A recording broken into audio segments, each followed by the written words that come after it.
Good morning students. मैं आज बताने जा रहा हूँ what do you mean bye indeterminate and determinant structures in structural analysis. पहला तो क्या है indeterminate and determinant structures. Indeterminate structures वही स्ट्रक्चर्स है जिसको हम लोग डायरेक्टली एनालाइज नहीं कर सकते हैं bye the help of 3 equilibrium equation. पहले तो मैं ये बताऊंगा अभी कि इक्विलिब्रियम इक्वेशंस कौन सा है। जैसे एक हो गया summation of horizontal force is equal to the zero, दूसरा हो गया summation of vertical force is equal to zero and तीसरा हो गया summation of moment is equal to zero.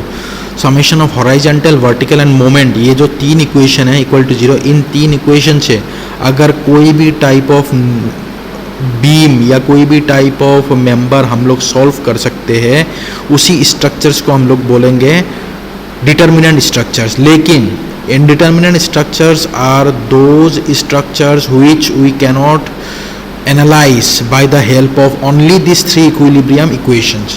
तो indeterminate structures को हम लोग analyze करने के लिए ये 3 equilibrium equation के अलावा और हम लोग को extra equations की ज़रूरत पड़ता है। अब हमें ये देखना है कि कितने नंबर ऑफ इक्वेशन ज़रूरी है। तो जितने एक्स्ट्रा नंबर ऑफ इक्वेशन जरूरी है उसी को हम लोग बोलते हैं डिग्री ऑफ स्टैटिक इंडिटर्मिनेसी। अब देखना ये है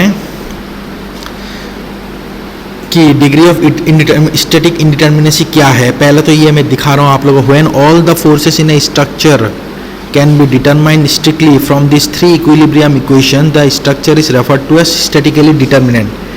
And structures having more unknown forces than available equilibrium equations are called statically indeterminate। जो मैंने अभी बताया वही है कि जो इक्वेशन सॉल्व हो सकता है इक्विलिब्रियम इक्वेशन से वो हो गया डिटर्मिनेंट स्ट्रक्चर्स, और जो 3 इक्विलिब्रियम इक्वेशन से सॉल्व नहीं हो सकता वो हो गया आपका इंडिटर्मिनेंट स्ट्रक्चर्स।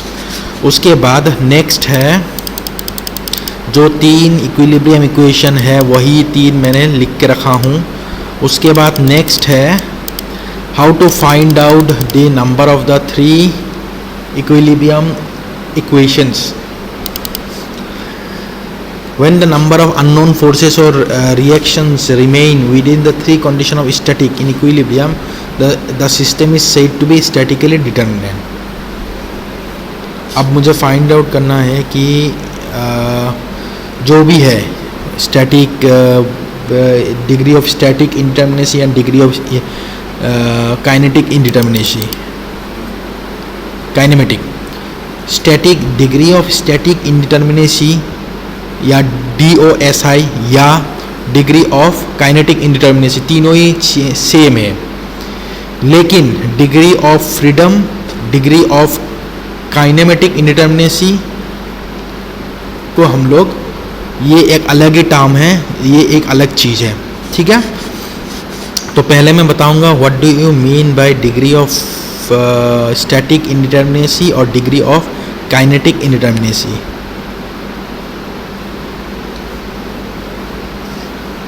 देखिए, however when the number of unknown forces और reactions exceeds the number of conditions of equilibrium, the system is said to be statically indeterminate or redundant. In such cases, the equation of static equilibrium must be supplemented by the compatibility of deformation, that is slope and deflection of the structures। तो अभी हम लोग जब निकालेंगे तो इसको निकालते कैसे वो देखना है। when the internal forces, कोई भी स्ट्रक्चर में अगर internal forces they cannot be evaluated by the conditions of this static equilibrium alone, मतलब जो 3 इक्विलिब्रियम इक्वेशन है उससे अगर सॉल्व नहीं हो पाते, the structure is called internally indeterminate. अभी देखना ये है व्हेनेवर द स्ट्रक्चर में be connected to the foundation in such a way that all the reactions cannot be evaluated from the equation of static equilibrium alone and such structures are called externally indeterminate. अगर निकाल सकते हैं तो static मतलब internally indeterminate या externally indeterminate. अगर नहीं निकाल सकते तो internally indeterminate and externally indeterminate. जो एक्सटर्नली इंडिटर्मिनेंट स्ट्रक्चर्स है उसको हम लोग हाइपरस्टैटिक स्ट्रक्चर्स भी बोलते हैं। फॉर एग्जांपल जैसे ये मैं देख पा रहा हूँ एक बीम है, इस बीम में मुझे फाइंड आउट करना है कि डिग्री ऑफ स्टैटिक इंडिटर्मिनेसी क्या क्या है। जैसे सभी को पता है कि नंबर ऑफ अननोन्स कितने होते हैं। एक यहाँ पे एक हिंज दिया गया हुआ है, एक रोलर सपोर्ट दिया गया है। हिंज में सभी को पता है कि हिंज में नंबर ऑफ अननोन्स 2 होते हैं और रोलर में 1 होते हैं, और अगर फिक्स दिया रहते तो फिक्स में 3 अननोन्स होते हैं। अब यहाँ पे कितना हो गया टोटल नंबर ऑफ अननोन्स, 2 + 1 3, सो 2 + 1 3 हो गया। और इक्विलिब्रियम इक्वेशंस कितने हैं, 3। इसका मतलब एक्स्ट्रा इक्वेशंस हम लोग को जीरो चाहिए। इसका मतलब क्या है ये कि ये इक्वेशन, ये जो स्ट्रक्चर है ये आसानी से सॉल्व हो सकता है by the help of 3 equilibrium equation. So इसीलिए ये जो स्ट्रक्चर है ये स्टैटिकली डिटर्मिनेंट हो गया। उसके बाद नेक्स्ट है, फिर से एक डिटर्मिनेंट स्ट्रक्चर दिखा रहा हूँ। जैसे ये ट्रस हो गया, ट्रस की जो फॉर्मूला है m-2j + r। तो यहाँ पे नंबर ऑफ मेंबर्स क्या क्या है, 1 2 3 मेंबर्स, तो 3 मेंबर्स माइनस ऑफ जॉइंट क्या है, 1 2 3 joint, so 2 × 3 + the equilibrium equation. So इससे आ रहा है 0। इसका मतलब है this truss is the determinant truss.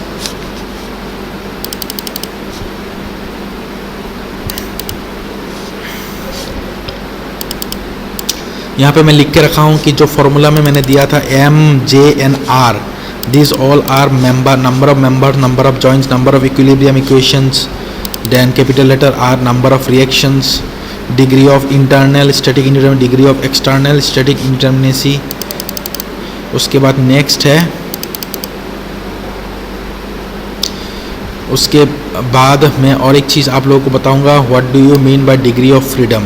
लेकिन उससे पहले मैं और एक चीज़ आपको बता रहा हूँ, पहले इसको हम लोग क्लियर करते हैं। जैसे अगर मैं आप लोगों के लिए एक बीम बना रहा हूँ, ठीक है, ये एक बीम है।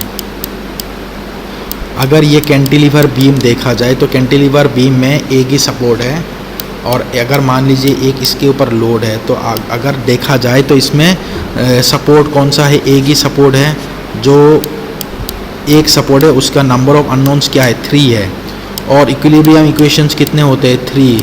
सो इसका मतलब है ये जो बीम है ये आसानी से सॉल्व हो सकते हैं bye the help of the 3 equilibrium equation. So this is a one kind of determinant structure. लेकिन अगर यही इक्वेशंस अगर यही स्ट्रक्चर में अगर हम लोगों के यहाँ पे एक रोलर होते या हिंज सपोर्ट होते, अगर रोलर है तो रोलर में अगर देखा जाए अभी कि कितना नंबर ऑफ सपोर्ट्स हो गया, यहाँ पे 3 अननोन्स हैं और यहाँ पे 1 अननोन है, टोटल नंबर ऑफ अननोन 4 हो गया, और इक्विलिब्रियम इक्वेशन अवेलेबल हम लोग के पास 3 है। सो फाइनली हम लोग डिग्री ऑफ स्टैटिक इंडेटरमिनेसी 1 हो गया। तो ये जो बीम है इसको सॉल्व करने के लिए हम लोग को नंबर ऑफ एक्स्ट्रा इक्वेशन कितने चाहिए, 1 चाहिए, and the 1 is actually known as the degree of static indeterminacy of the given beam. Similarly अगर ये जो हिंज है, मतलब रोलर है, रोलर सपोर्ट के जगह में अगर हिंज सपोर्ट होते तो हिंज सपोर्ट होने के कारण यहाँ पे 3 अननोन्स हैं, और सिमिलरली यहाँ पे 2 अननोन्स हो जाते हैं, तो टोटल अननोन्स हो जाते हैं हम लोग के पास 5। अगर 5 अननोन होते और इक्विलिब्रियम इक्वेशन 3 है, तो यहाँ पे इसका मतलब है 2 इक्वेशन चाहिए हम लोग को सॉल्व करने के लिए। जो degree of static indeterminacy for the given structure is equal to 2।